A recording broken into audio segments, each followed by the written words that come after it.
दोस्तों, आज से लगभग 5000 वर्ष पूर्व भगवान श्री कृष्ण द्वारा अर्जुन को दिया गया दिव्य और अलौकिक ज्ञान को ही श्रीमद् भगवद गीता कहा जाता है।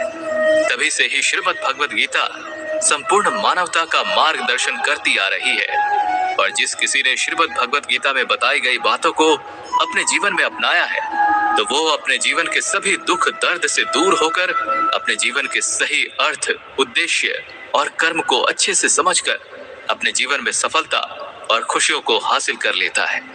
मित्रों, आपके जीवन में चाहे कितनी ही समस्याएं क्यों ना हो, श्रीमद् भगवद गीता की इन 36 विचारों को जानकर आपकी हर मनोकामना पूरी होगी। आपके जीवन की हर मुश्किल परिस्थिति आसान हो जाएगी। आपके सभी दुख दर्द दूर हो जाएंगे। इसलिए आज हम आपके लिए भक्ति सफल चैनल पर लाए हैं ये 36 अति महत्वपूर्ण विचार। और आप यदि इन विचारों को इस वीडियो में आखिर तक सुनते हैं तो ये विचार आपके लिए वर्तमान और भविष्य में सभी दुखों और कष्टों से छुटकारा पाने में मददगार साबित होगा। श्रीमद् भगवद गीता का ये ज्ञान अमृत से भरा हुआ है जो मनुष्य के मरे हुए मन और सोच में एक नई जान डाल देता है। इसलिए इस वीडियो के किसी भी विचार को बिल्कुल भी मिस ना करें और अंतिम विचार तक डटे रहें। मित्रों, संपूर्ण ज्ञान के बिना कोई भी ज्ञान अधूरा ही रहता है और अधूरा ज्ञान बहुत ही खतरनाक होता है और हम दिल से चाहते हैं कि आपका भला हो। इसलिए वीडियो को 3 पड़ाव में बांटा है, गुड, बेटर और बेस्ट श्रोता। तो मर्जी आपकी है कि आप किस पड़ाव तक स्वयं के साथ हैं। तो चलिए कमेंट में जय श्री राधे कृष्णा लिखकर शुरू करते हैं इस दिव्य ज्ञान के सफर को। 36। कभी भी कुछ भी बोलने से पहले अपने शब्दों की मर्यादा को अच्छी तरह से समझ लेना चाहिए। महाभारत में कुछ लोग अपने वचनों पर संयम रखे होते तो महाभारत का युद्ध होता ही नहीं। उदाहरण के लिए द्रौपदी यदि दुर्योधन को ऐसा नहीं कहती कि अंधे का पुत्र अंधा तो महाभारत कभी होता ही नहीं। शिशुपाल और शकुनी के मुख से कभी भी अच्छी बातें नहीं निकलती थी। वो हमेशा चुभने वाली बातें ही किया करते थे, जिसका क्या परिणाम हुआ वो तो आपको भली भांति पता ही होगा। इसलिए इन सभी परिस्थितियों से हमें यही सीखने को मिलता है कि हमें किसी से कुछ भी बोलने से पहले सोच विचार कर लेना चाहिए, क्योंकि शस्त्र तो केवल शरीर को घायल करने की क्षमता रखता है, लेकिन आपके द्वारा जो कहे गए शब्द होते हैं वो आत्मा को भी घायल कर सकते हैं। 35। आज के दौर में इंसान ही इंसान का दुश्मन बनता जा रहा है। आप चाहे बिजनेस के फील्ड में देख ले या रिश्तों में ही देख ले, हर किसी क्षेत्र में आप पाएंगे कि एक इंसान दूसरे इंसान को नुकसान पहुंचा रहा है, क्योंकि इतनी प्रतिस्पर्धा हो गई है, इतनी ज्यादा चोरियां बढ़ गई हैं, क्राइम बढ़ गया है। क्योंकि शास्त्रों में जिस कलयुग के बारे में बताया गया है कि एक दिन ऐसा आएगा कि इंसान ही इंसान को खा जाएगा, तो ऐसा लग रहा है कि वो समय तो आ चुका है। आप ही देख लीजिए, इंसान एक दूसरे का बिजनेस खाने में लगा है। कोई एक दूसरे की नौकरियां खा रहा है, कहीं कोई एक दूसरे की जिंदगी की खुशियां खा रहा है। लोगों की ऐसी मानसिकता हो गई है कि जो दुखी है उसे और दुखी किया जाए और जो खुश है उसको परेशान किया जाए। वैसे ये सभी इंसान ही कहलाते हैं, लेकिन उनमें इंसानियत नहीं दिखती। एक समय की बात है, एक व्यापारी के घर के बाहर से एक भिखारी गुजर रहा था। उसने व्यापारी से प्रार्थना की कि मुझे बस 1 गिलास पानी पिला दीजिए, मैं बहुत दूर पैदल चलकर आ रहा हूँ और इतना ज्यादा प्यास मुझे लगी है कि ऐसा लग रहा है कि मेरे प्राण ही ना निकल जाए। तो व्यापारी इस पर कहता है कि अभी आदमी नहीं है, एक आदमी आएगा, वही तुम्हें पानी देगा, अभी इंतजार करो। तो उस भिखारी ने उस व्यापारी से कहा, कृपया आप ही मुझे 1 गिलास पानी दे दें, मैं बहुत ज्यादा प्यासा हूँ, कहीं मेरे प्राण ना निकल जाए, बस 1 गिलास पानी पिला दीजिए, फिर यहाँ से मैं चला जाऊंगा, क्योंकि यहाँ आसपास में कोई और घर है भी नहीं और कहीं कुआं भी नहीं दिख रहा है। तो उस व्यापारी ने उस भिखारी से कहा, अभी शांत हो जाओ, एक आदमी अभी आएगा तो तुम्हें पानी मिल जाएगी। तो उस भिखारी ने उस व्यापारी से कहा, आप खुद ही आदमी क्यों नहीं बन जाते और मुझ जैसे प्यासे को बस 1 गिलास पानी पिला देते। मित्रों, आप भी अपने आसपास देखते होंगे कि इंसान तो असल में आदमी बनना ही नहीं चाहता। लोग बस एक दूसरे का फायदा लेने में लगे रहते हैं और इसलिए आज के इस युग को कलयुग कहा जाता है और इसे मतलबी युग भी कह सकते हैं, जहां लोग सिर्फ एक दूसरे से इसलिए जुड़े होते हैं कि बस उनका मतलब निकल जाए। 34। जो भी मनुष्य केवल फल की कामना करते हुए ही कर्म करता है तो वो कर्म के बंधनों में बंध जाता है। 33, क्रोध से मनुष्य का सब कुछ बर्बाद हो सकता है। जो क्रोध करता है उसका कोई मित्र नहीं बन पाता। ऐसा इसलिए क्योंकि हर कोई उससे दूर भागना चाहता है और इसी कारण उसके सारे रिश्ते खत्म हो जाते हैं। जो व्यक्ति अपने क्रोध को अपने वश में नहीं रख पाता, वो अपने जीवन में किसी भी चीज पर नियंत्रण ही नहीं रख सकता। क्रोध करना इसलिए व्यर्थ है क्योंकि जब आप क्रोध में होते हैं और अपनी प्रतिक्रिया देते हैं तो इसका अर्थ है कि परमात्मा ने जो नियम यानी कि कर्म का सिद्धांत बनाया है उस पर आपको भरोसा ही नहीं होता। इसलिए तो भगवान श्री कृष्ण कहते हैं कि क्रोध से व्यक्ति की सभी सोचने की क्षमता खत्म हो जाती है, जिसका परिणाम ये होता है कि ज्यादा क्रोध करने से उस व्यक्ति की स्मृति खत्म हो जाती है और वो स्मृति भ्रम में पड़ जाता है और स्मृति भ्रम से उसकी बुद्धि व्यग्र हो जाती है और बुद्धि के नष्ट होने से व्यक्ति अपना सब कुछ नाश कर बैठता है। 32, कोई व्यक्ति यदि आपके दिल को बार बार चोट पहुंचाता है तो आपको क्या करना चाहिए? तो आपको कभी भी उन्हें माफ नहीं करना चाहिए। उदाहरण के लिए आप महाभारत के संदर्भ में देखें तो युधिष्ठिर ने दुर्योधन को हर बार माफ किया, जिसका नतीजा ये हुआ कि उसे अपने जीवन में बड़े बड़े दुखों का सामना करना पड़ गया।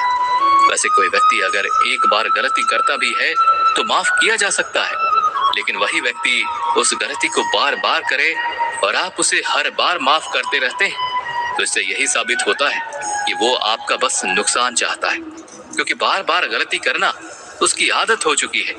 और इसलिए माफ करने के मामले में बहुत ज्यादा दयालु नहीं बनना चाहिए। यदि आप किसी को एक बार माफ कर भी देते हैं तो आपको आगे चलकर उससे सावधान रहना चाहिए, क्योंकि किसी आजमाए हुए को दोबारा से आजमाना मुंह में मिट्टी डालने के समान होता है। इसलिए जिसने आपको कभी तकलीफ दी है या आपको धोखा दिया है तो उस पर दोबारा से भरोसा करने की गलती बिल्कुल भी नहीं करनी चाहिए। इसलिए किसी को उसी हद तक माफ करना चाहिए कि आप कहीं बेवकूफ ही ना लगने लग जाए।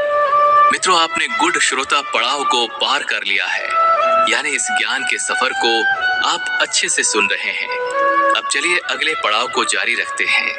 31, जब आप मेरा तेरा छोटा बड़ा अपना पराया इन सभी विचारों को अपने मन से मिटा देते हैं तो सभी आपके हो जाते हैं और आप सबके हो जाते हैं। 23, मनुष्य को सुख और दुख दोनों ही स्थितियों में अपने मन को एक समान भाव रखना चाहिए। वैसे हमारे जीवन में जब खुशियां आती हैं तो उसका हम बढ़ चढ़ कर स्वागत करते हैं। बिल्कुल उसी तरह हमारे जीवन में जब दुख आए तो जिस तरह से आपने सुख का स्वागत किया उसी तरह से दुख को भी एक समान भाव से स्वीकार करना चाहिए, क्योंकि हमारा जीवन तभी पूर्ण होगा जब जीवन में सुख और दुख दोनों ही होंगे। महाभारत का युद्ध जब समाप्त हुआ तो पांडवों में सबसे श्रेष्ठ भाई यानी कि युधिष्ठिर हस्तिनापुर की राजगद्दी संभाले और भगवान श्री कृष्ण वापस अपने नगर द्वारका लौट रहे थे। वैसे पांडव नहीं चाहते थे कि भगवान श्री कृष्ण द्वारका जाएं, इसलिए सभी पांडव बहुत ज्यादा दुखी थे, क्योंकि श्री कृष्ण को वो अपने शरीर के हिस्से की तरह ही मानते थे। जिस तरह से शरीर का कोई हिस्सा अगर अलग हो जाता है तो उसी तरह का भाव उन्हें हो रहा था। लेकिन श्री कृष्ण को तो अपने नगर द्वारका वापस लौटना ही था। फिर भी भगवान श्री कृष्ण एक एक कर सभी से मिल रहे थे। सभी उनसे मिलकर कुछ न कुछ उपहार भगवान श्री कृष्ण को दे रहे थे और भगवान श्री कृष्ण विदा ले रहे थे। और अंत में पांडवों की माता यानी कि श्री कृष्ण की बुआ कुंती उनसे मिलते हैं तो श्री कृष्ण कहते हैं, बुआ, आपने मुझसे आज तक कुछ भी नहीं मांगा है और आपकी जो भी इच्छा है आप मुझसे मांग सकते हैं। इस पर कुंती की आंखों में आंसू छलक आए और कुंती श्री कृष्ण से कहती है, श्री कृष्ण, तुम अगर मुझे कुछ देना ही चाहते हो तो मुझे बहुत सारा दुख दे दो। इस पर श्री कृष्ण को बहुत ही आश्चर्य हुआ और उन्होंने पूछा, ऐसा क्यों बुआ, तुम्हें केवल दुख ही दुख क्यों चाहिए? इस पर कुंती कहती है कि जब जीवन में दुख आता है तो उस वक्त तुम्हारा स्मरण भी आता है, क्योंकि दुख की घड़ी में ही लोग ईश्वर को याद करते हैं और जब सुख के पल होते हैं तो व्यक्ति शायद ही कभी भगवान को याद करता है। इसलिए मैं चाहती हूँ कि तुम मुझे केवल दुख ही दुख दो ताकि तुम मुझे हमेशा याद आओ और मैं तुम्हारी पूजा प्रार्थना कर पाऊंगी। इसलिए तो मित्रों, भगवान श्री कृष्ण कहते हैं कि इस संसार में जो भी इंसान ना कभी सुख की कामना करता है ना कभी शोक मनाता है और शुभ अशुभ दोनों ही कामनाओं का त्यागी होता है, ऐसा भक्ति से भरा हुआ मनुष्य मुझे अति प्रिय है। मित्रों, आप बहुत अच्छे से इस ज्ञान को सुन रहे हैं। 29, व्यक्ति को अगर कुछ मन लायक नहीं मिलता फिर भी वो दुख या शोक नहीं करता और ईश्वर ने आज तक उसे जो भी दिया है उसी का आनंद लेता है, उसी में अपना संतोष रखता है, तो वैसा मनुष्य असीमित सुख को प्राप्त करता है। एक बार की बात है, एक आदमी सागर किनारे घूमने गया कि तभी उसकी नजर अचानक से एक डंडे पर जाती है जो कभी बहते बहते किनारे पर लग गई होगी। वो उस डंडे को देखकर बहुत ही ज्यादा खुश हो जाता है और उस डंडे को उठा लेता है और उस डंडे को लेकर टहलने लग जाता है। धूप इतनी ज्यादा थी कि उसको उस सागर में नहाने का मन कर गया। उसे ऐसा लगने लगा कि उस डंडे को सागर के किनारे रखकर अगर वो नहाने जाएगा तो हो सकता है कोई उस डंडे को लेकर चला जाए। क्योंकि वो डंडा सोने का था इसलिए वो डंडे को अपने हाथ में लेकर ही नहाने लग गया। तभी अचानक से एक ऊंची लहर आती है और उस डंडे को बहाकर दूर कहीं ले गई और वो व्यक्ति बहुत ज्यादा अफसोस करने लगा और रोते रोते किनारे पर जाकर बैठ गया। कुछ देर बाद एक संत उस रास्ते से होकर जा रहे थे तो संत ने उस व्यक्ति को उदास और रोता हुआ देखकर पूछा, तुम इतना उदास और दुखी क्यों दिख रहे हो? तो वो आदमी कहता है, स्वामी जी, मैं जब नहा रहा था ना तो मेरे हाथ में जो सोने का डंडा था उसे सागर ने बहाकर कहीं और ले गया और वो डंडा मुझे नहीं मिल रहा। तो संत ने पूछा, आखिर तुम डंडा लेकर क्यों नहा रहे थे? तो उस व्यक्ति ने कहा, अगर मैं उस डंडे को लेकर नहीं नहाता और किनारे पर रख देता तो कोई भी आकर उसे ले जा सकता था, क्योंकि वो डंडा सोने का था। तो स्वामी जी ने पूछा कि आखिर तुम उस डंडे को लेकर नहाने के लिए क्यों गए थे? तो उस आदमी ने कहा, मैं उस डंडे को लेकर नहीं आया था बल्कि डंडा मुझे यहीं पर मिल गया था। इस पर स्वामी जी जोर जोर से हंसने लगे और बोले कि जब डंडा तुम्हारा था ही नहीं तो फिर तुम रोते क्यों हो और तुम उस चीज के लिए रो रहे हो जो तुम्हारा कभी था ही नहीं।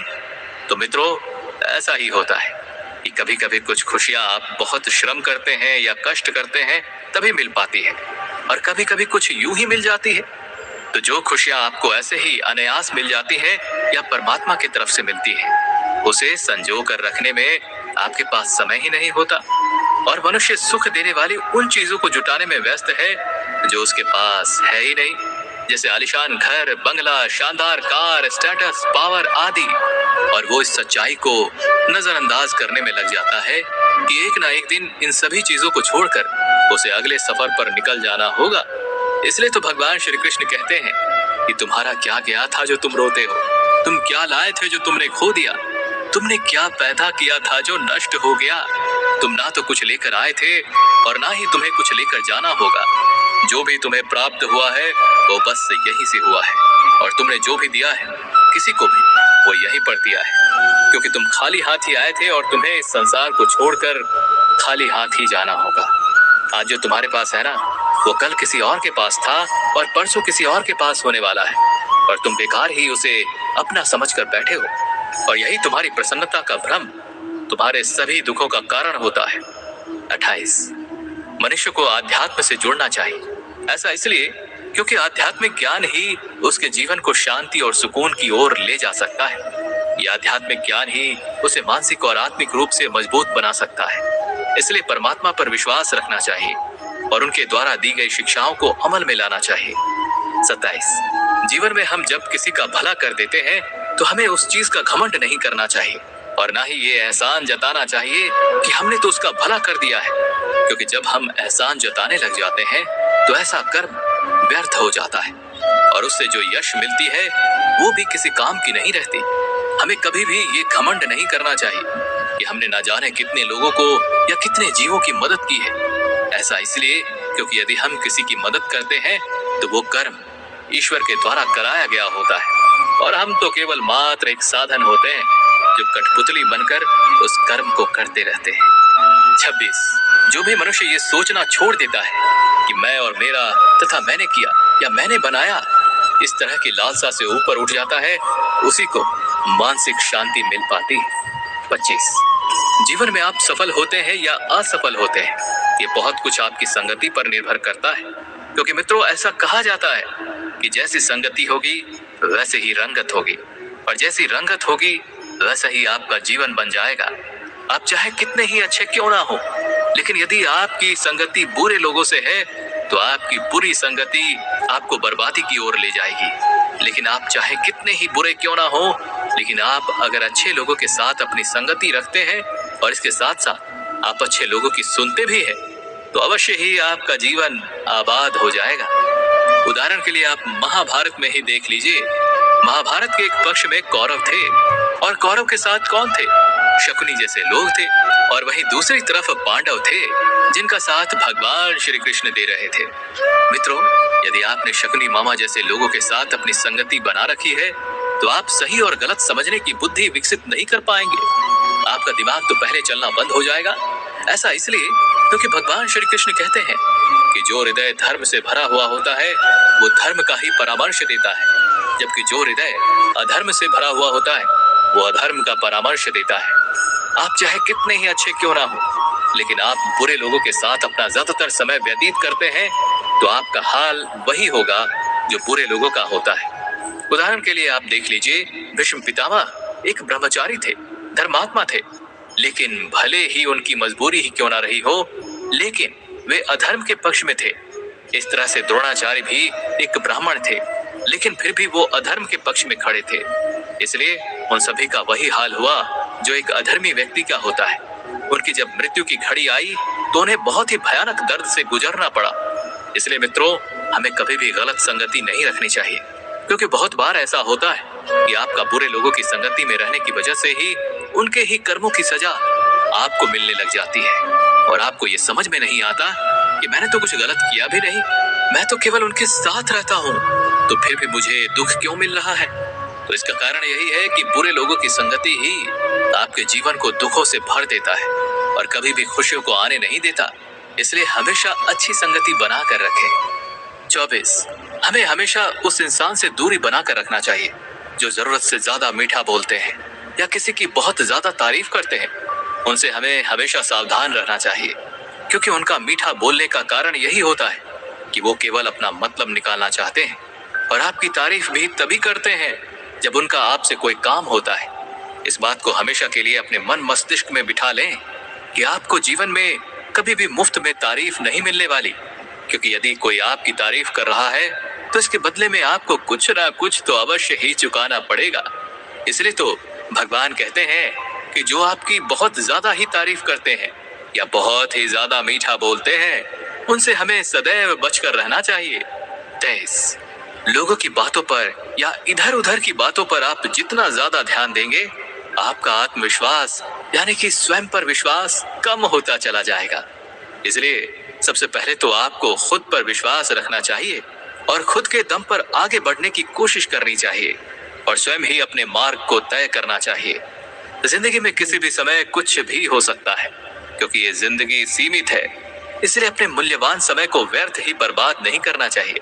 यदि आपका बीता हुआ समय बहुत बुरा था तो उस कल को याद करके अपने मन को दुखी करने से अच्छा है कि उस अतीत से हम सीख लें और अपने वर्तमान के कीमती समय में उससे बेहतर बनने के लिए प्रयत्न करें, ताकि आपके उज्जवल भविष्य का निर्माण हो सके। इसके लिए ईश्वर पर भरोसा रखना होगा।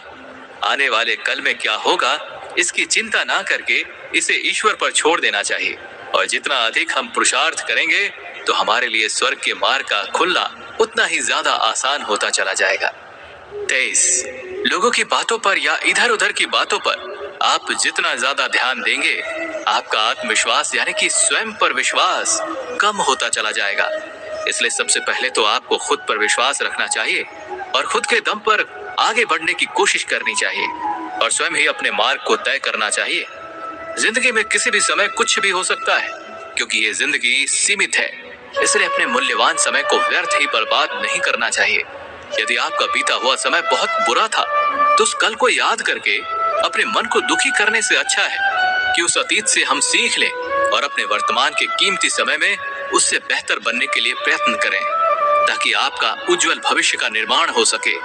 इसके लिए ईश्वर पर भरोसा रखना होगा। आने वाले कल में क्या होगा इसकी चिंता ना करके इसे ईश्वर पर छोड़ देना चाहिए, और जितना अधिक हम पुरुषार्थ करेंगे तो हमारे लिए स्वर्ग का मार्ग खुलना उतना ही ज्यादा आसान होता चला जाएगा। इसलिए अपने आप को भगवान के चरणों में सौंप देना चाहिए और प्रत्येक दिन अच्छे कर्म करने चाहिए और लोगों की भलाई करें और उन्हें अपने ज्ञान से सही राह दिखाएं। जो पुरुष ज्ञानवान होता है वो कभी भी कामुक सुख के बारे में नहीं सोचता, और जो हो गया है वो अच्छा ही हुआ है, और जो हो रहा है वो भी अच्छा हो रहा है, और जो होने वाला है वो भी अच्छा ही होगा, इसी पर पूर्ण रूप से विश्वास करता है। वेद पुराण पढ़ने का तब तक कोई लाभ नहीं होता जब तक कि उन वेद पुराणों में जो बातें कही गई है उसे अपने जीवन में फॉलो ना करें। उदाहरण के लिए आप रावण को ही देख लीजिए।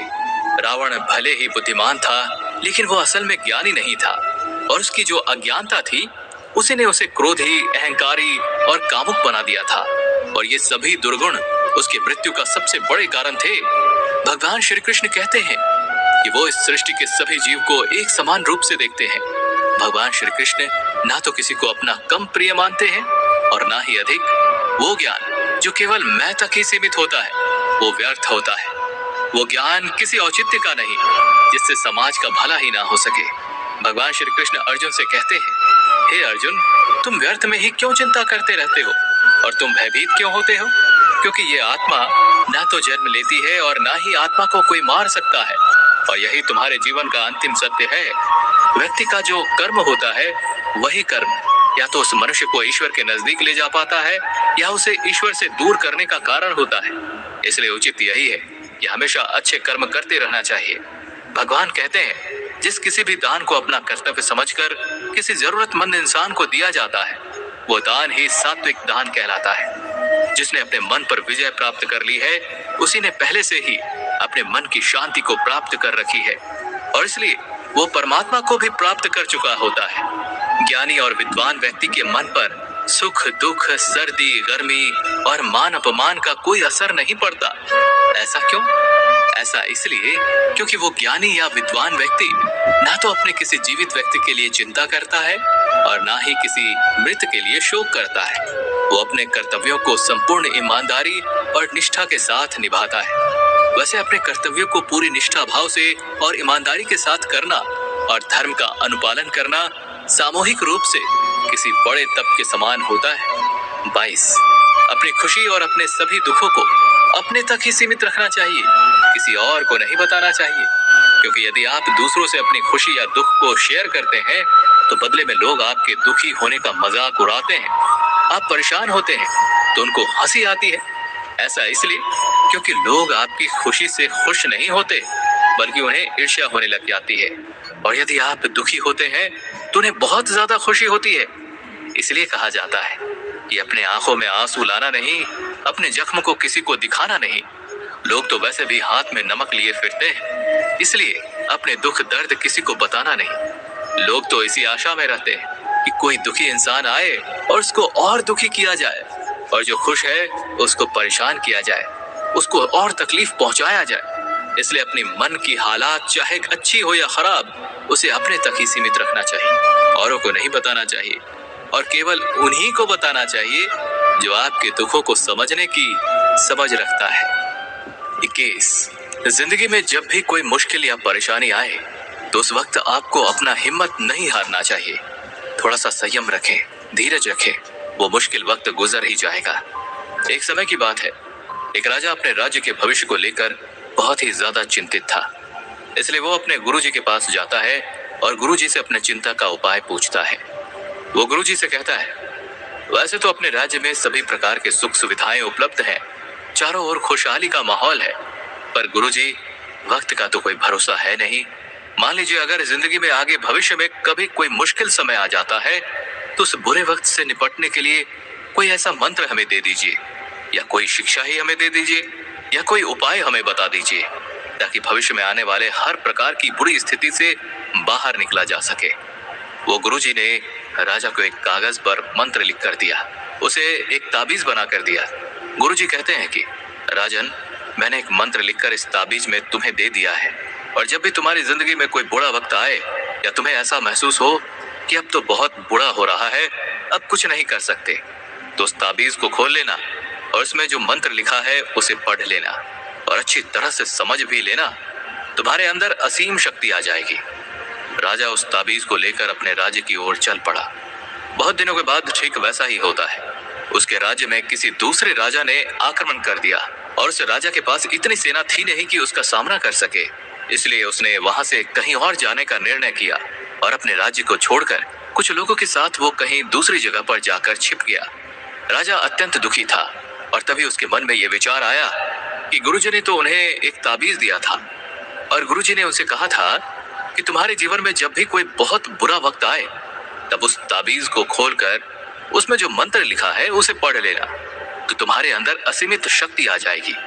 राजा ने सोचा, इससे और बुरा वक्त क्या हो सकता है कि मुझे अपने राज्य को छोड़कर कहीं और भागना पड़ गया।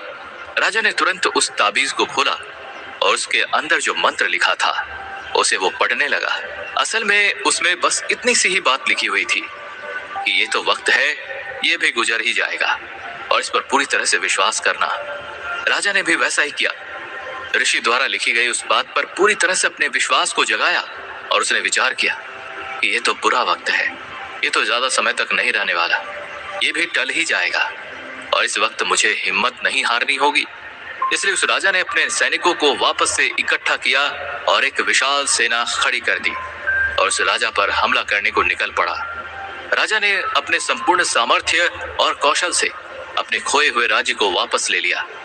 इससे हमें यही सीख मिलती है कि जिंदगी में चाहे स्थिति कैसी भी हो, बुरा हो या अच्छा, वो हमेशा के लिए नहीं रहने वाला। आज नहीं तो कल वो वक्त गुजर ही जाता है। समय चाहे कैसा भी हो, बदल ही जाता है। वैसे हमारी जिंदगी में न जाने कितनी ही बार दुख से भरा हुआ, मुश्किल से भरा हुआ समय आता है, लेकिन हम हर बार उस बुरे दौर से गुजर ही जाते हैं। इसलिए जिंदगी में कभी भी कोई मुश्किल वक्त या दुख की स्थिति आए तो मन में ये विश्वास रखना चाहिए कि ये तो वक्त है, ये आज नहीं तो कल गुजर ही जाएगा। इसलिए उस स्थिति में आपको अपनी हिम्मत जुटाना होगा और अपने अंदर संयम रखना होगा, तो आप बुरे से बुरे वक्त को भी आसानी से पार कर लेंगे। 20 आज के कलयुग में कभी भी बहुत ज्यादा अच्छा बनना भी नुकसानदेह हो जाता है, क्योंकि आप बहुत ज्यादा यदि अच्छे बनते हैं तो दुनिया आपको लूट कर कंगाल बनाने में ज्यादा समय नहीं लगाएगी। इसके लिए आप पांडवों का उदाहरण ले सकते हैं, जिसमें आपको पता चल जाएगा कि बहुत ज्यादा अच्छा बनना भी आपको कई बार दुख भी दे सकता है। वैसे तो पांडव हमेशा धर्म के मार्ग पर चला करते थे और कभी भी कोई गलत काम नहीं करते थे, लेकिन फिर भी उनका सारा राजपाट उनसे छीन गया। यहाँ तक कि उनकी पत्नी द्रौपदी के साथ जो हुआ उसे तो आप भली भांति परिचित हैं। और इतना ही नहीं, पांडवों को दीक्षा मांगकर अपना जीवन यापन भी करना पड़ा था। इसका मात्र केवल एक ही कारण था कि वो कुछ ज्यादा ही अच्छे थे, और ये आज से 5000 साल पहले की बात है। और आज के परिप्रेक्ष्य में देखें तो संसार तो बहुत बदल चुका है। जो भले इंसान होते हैं उसे लोग कमजोर मानने लग जाते हैं। यदि आप भी औरों के लिए अच्छा बनते हैं तो लोग आपके साथ उतना ही गलत व्यवहार करने लग जाते हैं, आपका इस्तेमाल भी करते हैं, और आप उनकी खुशियों के लिए तो कुछ भी करने को तैयार होते हैं। और वही लोग केवल आपसे फायदा लेने में लगे रहते हैं। तो आपको ऐसा लग सकता है कि औरों के नजरों में अच्छा नहीं बने तो क्या बुरे इंसान बन जाएं? तो मित्रों, ऐसा नहीं है। आज के जमाने में यदि आपको खुश रहना है तो बहुत ज्यादा अच्छा बनने की आवश्यकता नहीं है। आप केवल सच्चे और अच्छे कर्म कीजिए और अपनी नजरों में अच्छे बने, ना कि दूसरों के नजरों में। 19 जो फल की कामना को त्याग देता है और निरंतर अपने कर्म करने में ध्यान लगाता है तो उस व्यक्ति का जीवन सुख और संतुष्टि से भर जाता है। 18 जब भी आप अपने जीवन में खुद को अकेला महसूस करते हैं तभी सच्चाई को अच्छे से समझ लेना चाहिए कि आप इस संसार में केवल अकेले ही आए थे और आपको अकेले ही जाना होगा। असल में यहाँ कोई आपका अपना नहीं होता। जिस माता पिता ने आपको जन्म दिया है उन्हें भी एक दिन इस संसार को और आपको छोड़कर जाना ही होगा। जब भी आपका कोई साथ छोड़ देता है तो आपको स्मरण में रखना चाहिए कि परमात्मा हमेशा आपके साथ रहते हैं, वो कभी भी आपका साथ नहीं छोड़ते। इसलिए भगवान श्री कृष्ण अर्जुन से कहते हैं कि हे अर्जुन, चाहे कोई व्यक्ति मुझे अपना माने या ना माने, लेकिन मैं उस इंसान का कभी साथ नहीं छोड़ता, क्योंकि संसार में सभी मनुष्य मेरे ही तो संतानें हैं, वो सभी परमात्मा का अंश कहलाते हैं। इसलिए तो मनुष्य को ईश्वर की संतान कहा गया है। इसलिए जब भी कभी आप अकेले पड़ जाएं, तो आपको अपने मन को दुखी नहीं करना है और ना ही कभी आपको डरना है कि अब क्या होगा। आपको डर इस बात से होना चाहिए कि यदि आप किसी गलत इंसान के साथ रहते हैं, उसकी संगति करते हैं, तो आपके जीवन में केवल दुख ही दुख मिलने वाला है। क्योंकि ऐसा कहा गया है कि something is better than nothing, यानी कि आपके पास यदि कुछ भी है तो वो आपके पास कुछ भी नहीं होने से कई गुना ज्यादा बेहतर होता है। इसलिए श्रीमद् भगवद गीता का ज्ञान इस संसार के प्रत्येक मनुष्य के लिए बहुत ही आवश्यक हो जाता है, जो खुद को अकेला मानता है और दुखी रहता है। इसलिए सही यही है कि अकेलेपन से डर कर दुखी नहीं होना चाहिए, क्योंकि संसार में कोई किसी का नहीं होता। मित्रों, आपने बेटर पड़ाव को पार कर लिया है, यानी कि आप बेहतर होते चले जा रहे हैं। अब चलिए अगले पड़ाव को जारी रखते हैं। 17, मनुष्य को जन्म और मृत्यु की चिंता नहीं करनी चाहिए और अपना ध्यान केवल अपने कर्म में लगाना चाहिए। इसलिए तो भगवान श्री कृष्ण अर्जुन से कहते हैं कि हे अर्जुन, मृत्यु जिंदगी का अटल सत्य होता है, इसे ना तो झुटलाया जा सकता है और ना ही इसे टाला जा सकता है। ये जो तुम्हारा शरीर है ये किराए के घर के समान है, जहां तुम कुछ समय के लिए ही मेहमान हो। तुम्हारा शरीर नश्वर है, किंतु जो तुम्हारी आत्मा है वो अमर है, उसे कोई मार नहीं सकता। और जो होगा ही नहीं उसके बारे में क्यों व्यर्थ में चिंता करते हो या शोक करते हो? इससे तुम्हारी परेशानियां और बढ़ जाएंगी। तुम्हें ये जान लेना चाहिए कि संसार में जो जन्म लेता है वो एक ना एक दिन मृत्यु को प्राप्त होता ही है, और मरने के बाद दोबारा से उसका जन्म लेना निश्चित है, और यही अटल सत्य है। इसलिए तुम्हें इसके बारे में शोक नहीं करना चाहिए, क्योंकि सत्य से तुम दूर भागकर नहीं जा सकते। इसलिए तुम्हारी समझदारी इसी में होनी चाहिए कि सत्य को स्वीकार कर लो, और झूठ को जानबूझकर सत्य मान लेना ये तुम्हारे जीवन की सबसे बड़ी भूल होगी। मित्रों, हमारे स्वयं के व्यक्तिगत सोच कई गलतफहमियों को जन्म देती है, इसलिए अपनी व्यक्तिगत सोच को कभी भी दूसरों पर नहीं थोपना चाहिए। नरक के 3 द्वार होते हैं, वासना, क्रोध और लालच, और मोक्ष प्राप्त करने के बाद ही जन्म मरण के चक्र से छुटकारा मिल पाता है। जिस तरह से अग्नि सोने को परखती है, बिल्कुल उसी तरह मनुष्य की परेशानियां और उसके दुख वीर पुरुषों को परखती हैं। यदि आप चाहते हैं कि बिना पुरुषार्थ के आप अच्छे फल या सकारात्मक परिणाम को आप भविष्य में पालेंगे, तो ये सोचना गलत है, क्योंकि आपको हमेशा धर्म के मार्ग पर चलना ही चाहिए, और इस मार्ग पर चलने पर परिणाम की चिंता नहीं की जाती। आपको अपने धर्म का पालन करना है, वो भी बिना डरे।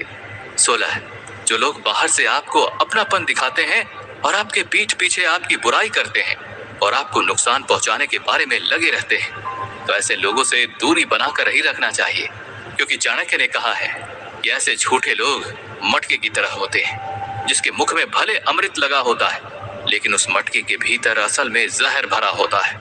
कि आपने उस मटके को ऊपर से देखा, आपने देखा कि इस मटके में शायद अमृत होगा, तो आप जब उसमें से पानी पीते हैं तो आपको पता चलता है कि आपने तो जहर पी लिया। इसलिए ऐसे धूर्त लोगों को जहर की भांति समझकर उनसे दूरी बनाकर रखना चाहिए, जो दिखावा करते हैं कि वो आपके अपने हैं, लेकिन पीछे से आपको नुकसान पहुंचाते हैं। 15, जब रिश्तों में मर्यादा टूटने लग जाती है तो उन रिश्तों का सर्वनाश हो जाता है। रिश्तों में कोई बड़ा होता है या कोई छोटा होता है, इसलिए चाहे कोई बड़ा हो या छोटा, वो अगर अपने रिश्तों की मर्यादा को तोड़ देता है तो वो रिश्ता ज्यादा दिन नहीं टिकने वाला। रिश्ता तभी अच्छे से फलता फूलता है जब जिन लोगों के बीच वो रिश्ता होता है वो आपस में एक दूसरे का सम्मान करना नहीं भूलते हैं, एक दूसरे की कदर करते हैं और कभी भी अपनी सीमाओं को नहीं लांघते। इसलिए जिस रिश्ते में कोई सीमा नहीं होती, एक दूसरे को कोई इज्जत नहीं करता, वो रिश्ता आज नहीं तो कल खत्म ही हो जाएगा। 14, आपकी समझदारी इसी में है कि आप बीते हुए वक्त को भूल जाएं। आप जितना जल्दी बीते हुए वक्त को भूल जाते हैं उतना ही आप मन को शांत रख पाते हैं, क्योंकि आप जो वक्त गुजर चुका है केवल उसके बारे में ही सोचते रहेंगे तो इसका तात्पर्य ये होगा कि आप पश्चाताप में जी रहे हैं, और जब आपको लगेगा कि आप पश्चाताप में जी रहे हैं तो आप कभी खुश रह ही नहीं पाएंगे। जो लोग बुद्धिमान होते हैं वो गुजरे हुए वक्त का कभी दुख नहीं मनाते। आपका जो समय बीत गया है, चाहे वो कैसा भी बीता हो, उसका प्रभाव आपके वर्तमान समय में नहीं पड़ना चाहिए। केवल वक्त जो बीत गया है उससे आपको केवल सीख लेनी चाहिए कि जो भी मेरे साथ हुआ या हमने जो भी गलत किया उसे आगे नहीं होने देना है और जीवन में बस आगे बढ़ते जाना है। बहुत बार ऐसा होता है कि मनुष्य ऐसा सोचता है कि फलाने व्यक्ति ने मेरे साथ बहुत गलत किया, इसलिए तो आज मुझे इतना दुख झेलना पड़ रहा है, और आप अपने आप को कोसते रहते हैं कि उसकी वजह से ही आपकी जिंदगी दुख में बीत रही है। आपकी जिंदगी खराब हो गई है। लेकिन आपको ये समझना चाहिए कि आप तब तक खुश नहीं रह पाएंगे जब तक आप खुद को कोसते रहेंगे। आपके साथ जो हुआ, जो लोगों ने आपके साथ बुरा किया, उसे आप बदल नहीं सकते, लेकिन आपका जो वर्तमान है ना, आप उसे अवश्य बदल सकते हैं। यदि आप बीते हुए कल के दुख से बचना चाहते हैं तो कल की बातों में जीना छोड़ दें और आज की बातों में जीना शुरू कर दें। अपने जीवन में आपको कोई भी मनुष्य ऐसा नहीं मिलेगा जो बीते हुए कल में जीता है और बहुत ज्यादा प्रसन्न रहता है। आपको केवल वही इंसान खुश मिलेंगे जो कल में नहीं, जिसने आज में जीना सीख लिया है। जो इंसान कल में जीता है वो किसी न किसी दुख से परेशान होता है। यदि आप बीते हुए कल में जीते हैं तो आपकी ये आदत आपकी सारी खुशियां ही छीन लेगी। 13, हमें अपने मन को शांत रखना सीखना होगा। ऐसा क्यों? क्योंकि यदि हमारा मन अशांत हो जाता है तो वो अशांत मन हमें जिंदगी में केवल दुख ही दुख देता है, सुख नहीं। लेकिन यदि आपका मन शांत है तो आपका जीवन प्रेम और आनंद से भर जाएगा। आपके जीवन में दुख और सुख क्यों आते हैं? इसका आने का कारण आपके मन को शांत या अशांत होना ही होता है। ऐसा इसलिए क्योंकि जब हमारा मन अशांत होता है तो वो दुखों को जन्म देता है, और जब हमारा मन शांत होता है तो परम आनंद की अनुभूति करवाता है। हमें अपने मन में कभी भी शंका नहीं रखनी चाहिए, क्योंकि इन शंकाओं की वजह से ही गलतफहमियों का जन्म होता है। और एक दिन ऐसा आता है कि हम यदि शंकाएं करने लग जाते हैं तो गलतफहमियों का पहाड़ बन जाता है। इससे होगा कि आपके जितने भी सुख चैन हैं वो सभी छिन जाएंगे। इसलिए तो भगवान श्री कृष्ण कहते हैं कि अपने मन को अपने काबू में रखना चाहिए, और जो भी मनुष्य अपने मन को वश में कर लेता है तो उसका वही मन उसका मित्र बन जाता है, और जो अपने मन को वश में कर पाने में असमर्थ होता है तो उसका वही मन उसका सबसे बड़ा शत्रु बन जाता है। 12, अपने जीवन में कभी भी किसी के जरूरतमंद या मोहताज मत बनिए, क्योंकि जैसे ही आप किसी के जरूरतमंद हो जाते हैं या उसके बिना आपका कोई काम ही नहीं होता तो वो आपको दुख पहुंचाना शुरू कर देता है। वो आपका फायदा उठाना शुरू कर देता है, यहाँ तक कि आपको उसकी गुलामी भी करनी पड़ जाती है, क्योंकि उसे पता होता है कि आपका काम उसके बिना नहीं हो पाएगा। और आपको भी वैसे ही लग रहा होगा कि आप उस काम को नहीं कर पाएंगे, भले ही आप में सामर्थ्य हो, या आप खुद से इतना काम नहीं कर पाएंगे। और वैसे भी आपको कोई अन्य नहीं मिल रहा है तो वो इंसान आपको परेशान करना शुरू कर देता है। लेकिन जैसे ही उसको ये आभास हो जाता है कि आप अपना काम खुद करने के काबिल हैं, या आपके पास और भी कई सारे ऑप्शंस हैं उस काम को करने के, तो वो चुपचाप अपना काम करता रहेगा। यदि आप कोई नौकरी कर रहे हैं और आपको पता है कि आपका बॉस गलत है और आपके साथ टॉर्चर करता है, तो फिर भी आप सहते रहते हैं, क्योंकि उसको पता होता है कि आप उसकी जरूरतमंद है। इसलिए वो आपका पूरा फायदा उठाने की कोशिश में लगा रहता है। यहाँ तक कि आप जिस घर परिवार में रहते हैं वहां भी आप किसी न किसी के जरूरतमंद तो होते ही हैं। इसलिए वो भी आपको अपने अनुसार चलाता रहता है, क्योंकि वहां तो आप 24 घंटे रहते हैं, कहीं और जा भी नहीं सकते। इसलिए वो इंसान आपके सर पर चढ़ा रहता है और अपने वश में आपको पूरी तरह से रखने की कोशिश करता है। ऐसा इसलिए होता है क्योंकि उन लोगों को, कमजोर इंसान को अपने कंट्रोल में रखने में बहुत ही मजा आता है। आप चाहे उन लोगों के लिए कितने भी अच्छे काम क्यों ना कर लें, उन लोगों को खुशी तभी होगी जब आप उनके नियंत्रण में होंगे। आप में यदि कुछ प्रतिभा है तो लोग आपके पंख काटने में लग जाएंगे। वो अपनी तरफ से पूरी कोशिश करेंगे कि आप अपनी जिंदगी में कभी आगे ना बढ़ पाए। इसलिए मित्रों, किसी का मोहताज होना मृत्यु से भी ज्यादा बदतर है। आप अपने आसपास अगर देखें तो आप पाएंगे कि आपकी जिंदगी वही लोग खराब करते हैं जिनके आप जरूरतमंद बने होते हैं, और आपके सारे दुखों की शुरुआत वहीं से होती है। वैसे ये जरूरतमंदी सिर्फ शरीर या काम का ही केवल नहीं होता। जो सबसे बड़ी जरूरतमंदी होती है वो होती है मन की, क्योंकि आपको ऐसा लगता होगा कि जिंदगी में कोई तो हमें चाहिए कि वो हमें संभाले, नहीं तो हम खुश कैसे रह सकेंगे।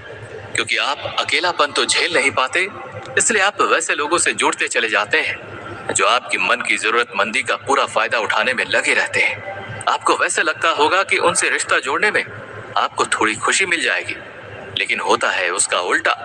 वो आपको दुख के आंसू रुलाता है और अंत में आपका जीवन नरक के समान हो जाता है। इस दुनिया में माँ बाप के अलावा ऐसा कोई इंसान है ही नहीं कि आप उसकी जरूरतमंद बन जाएं, लेकिन वो आपका फायदा ना उठाए।